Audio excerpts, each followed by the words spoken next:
Oluvannyuma lw'ebbeeyi y'amafuta okweyongera, ebirime omuli ennyaanya, emiyembe, emboga n'ebirala byalinnyisibwa bbeeyi. Olunaku olwaleero omusasi waffe ku MRU TV awuubyeko olubu lw'ekigere mu katale k'e Kitebi okubuuza abasuubuzi embeera eno eri mu ggwanga nga bw'ebayisa.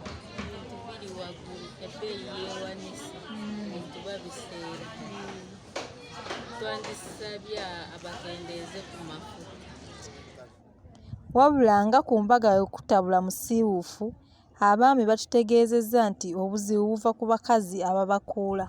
Ng'ojja n'omubalyamu bizinensi yo ey'okwagala. Wala alina alabira ddala ng'ayitawo.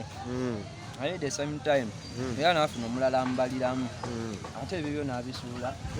Ng'ate oluusi nga totaddewo mbeera emulaga nti oba sikyali naawe.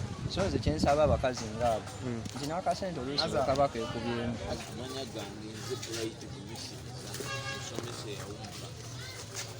Kaakati akatale kano koolaba ebizibu ebirimu ebisinga biri pasono, ebirala byakatale ng'akatale naye ng'ebizibu byensanze ekisooka leadership yakatale eri nti tetesi it doesn't accept agreement. As in like you talk and you share everything. What it does is it commands. What it wants, it's what you do. Whether you like it or not, whether good or bad.